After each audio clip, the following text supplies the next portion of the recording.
world of espionage has always been a fertile ground for intrigue and deception. Among the most notable figures in this shadowy realm are the double agents, individuals who navigate the treacherous waters of dual allegiances with remarkable skill and bravery. These spies often lead lives of extraordinary complexity, skillfully balancing their covert operations while maintaining the appearance of loyalty to opposing sides. Here are some of their incredible stories.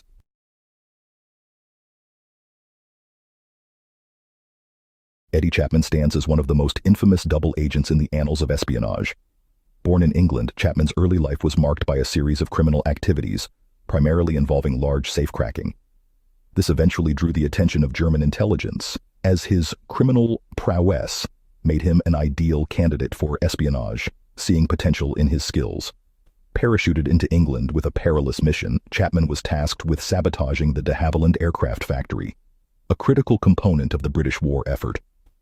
However, fate took a dramatic turn when he was captured by British authorities. Seizing the opportunity, Chapman offered his services to MI5, the British intelligence agency, and embarked on a daring game of deception. In a brilliant act of subterfuge, Chapman staged the sabotage, convincing his German handlers of his success. This ruse allowed him to gain their trust and subsequently feed them false information about missile targets, significantly aiding the British war effort. His cunning and audacity were so convincing that he was awarded the Iron Cross by the Nazis, a rare honor for a foreign agent. Chapman's life after the war was no less colorful. He ventured into smuggling and even ran a health spa, showcasing his ability to reinvent himself time and again. His story, filled with intrigue, continued until his death in 1997.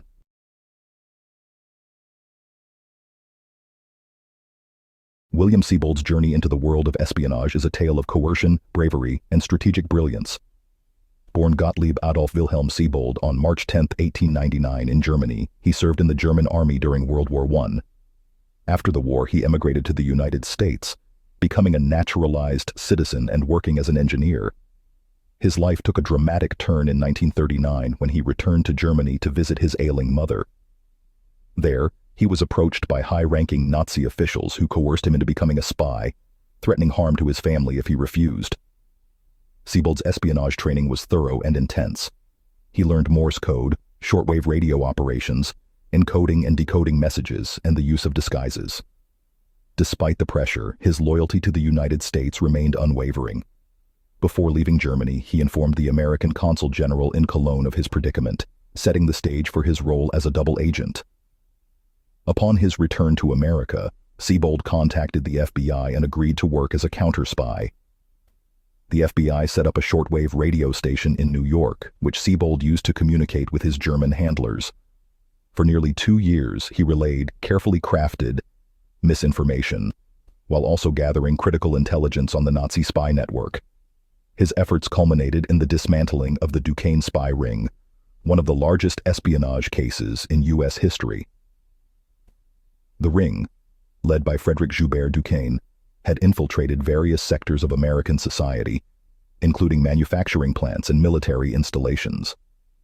Seabold's undercover work was instrumental in gathering evidence against the ring members. On January 2, 1942, 33 spies were convicted and sentenced to a total of over 300 years in prison.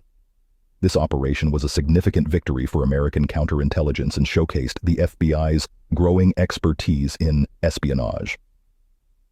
Seabold's contributions were so valuable that he was placed in witness protection to ensure his safety. He lived the remainder of his life in relative obscurity, a stark contrast to the high-stakes world of espionage he once navigated. William Seabold passed away on February 16, 1970, leaving behind a legacy of courage and dedication to his adopted homeland. His story remains a testament to the complex and often perilous world of espionage during World War II.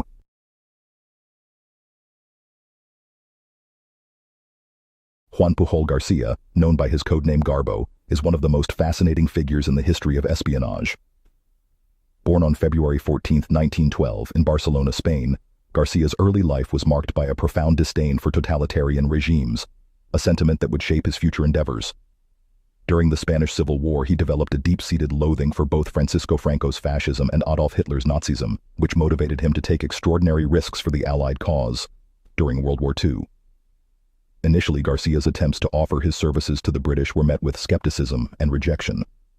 Undeterred, he created a false identity as a fanatically pro-Nazi Spanish government official and successfully convinced the Germans to recruit him as a spy. Garcia's ingenuity shone through as he fabricated an extensive network of fictitious subagents, each with detailed backstories and roles. This imaginary network, which he reported to his German handlers, was entirely a product of his creativity and resourcefulness. Garcia's most significant contribution to the Allied war effort came during Operation Fortitude, the elaborate deception campaign designed to mislead the Nazis about the location of the D-Day landings. Through a series of meticulously crafted false reports, Garcia convinced the Germans that the main invasion would occur at Pas de Calais rather than Normandy. This deception was so effective that even after the Normandy landings had begun, the Germans continued to hold back their forces in anticipation of a second, larger invasion at Calais.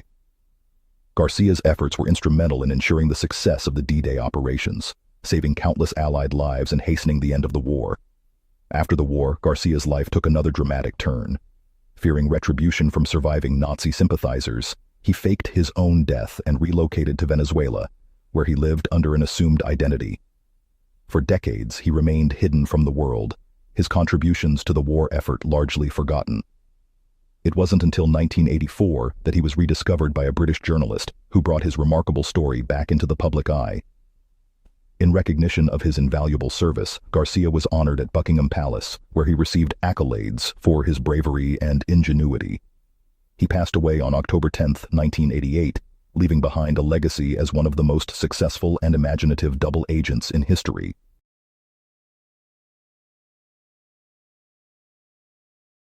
Harold Kim Filby, born on January 1, 1912, in Ambala, India, emerged as one of the most notorious double agents in the annals of espionage.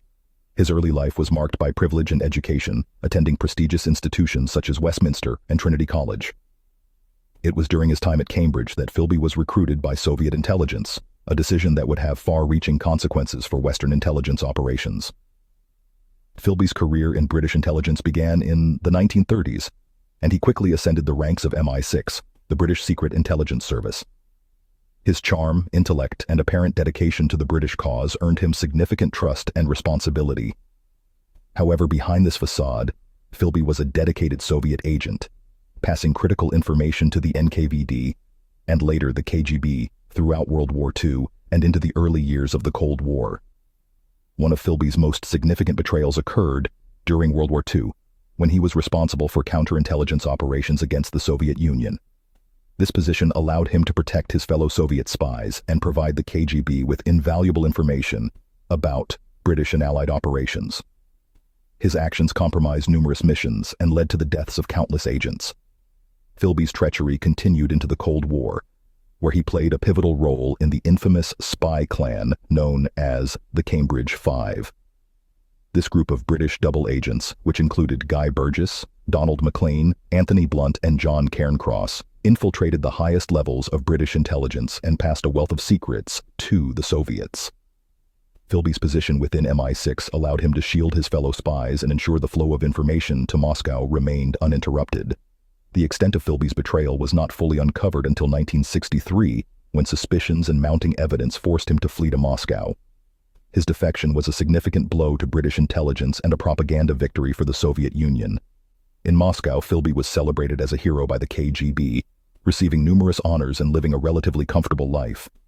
Filby's actions caused irreparable damage to Western intelligence operations, undermining trust and leading to a re-evaluation of security protocols within MI6 and other intelligence agencies. His story is a stark reminder of the complexities and dangers of espionage, where loyalty and betrayal often intertwine in unexpected ways. Harold Kim Filby lived out the remainder of his life in the Soviet Union, passing away on May 11, 1988. His legacy remains one of the most controversial and damaging in the history of espionage, a testament to the far-reaching impact of a single individual's actions on the global stage.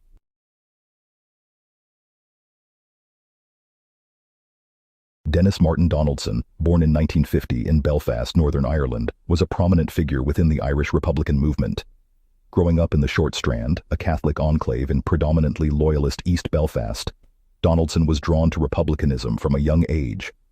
His involvement with the IRA began even before the outbreak of the Troubles, as he became a member at its inception in the early 1970s. Donaldson's career spanned the entirety of the period, marked by intense conflict and political upheaval in Northern Ireland. He was a key player in Sinn Féin's rise as a political force, often serving as a bridge between the political and militant wings of the movement. His influence and connections made him a valuable asset, but also a prime target for British intelligence. In 2005, the revelation that Donaldson had been working as an informant for MI5 and the Special Branch of the Police for Northern Ireland sent shockwaves through the community. His betrayal was particularly devastating given his senior position and the trust he had garnered over decades of service. The exposure of his double life not only undermined the credibility of the political party, but also highlighted the pervasive reach of British intelligence within the IRA. Following his exposure, Donaldson sought refuge in a remote cottage in Glentees, County Donegal. However, his past sadly caught up with him in April of 2006, when he was brutally murdered by the real IRA. The circumstances of his death remain shrouded in mystery, but it is widely believed that his assassination was a direct consequence of his betrayal. His murder underscored the dangerous and often deadly consequences faced by those who navigate the treacherous waters of espionage and double agency. Dennis Donaldson's life and death serve as a poignant reminder of the complexities and perils inherent in the world of espionage. His story is a stark illustration of how the line between hero and traitor can become perilously blurred, leaving a legacy that continues to resonate within the annals of Irish history.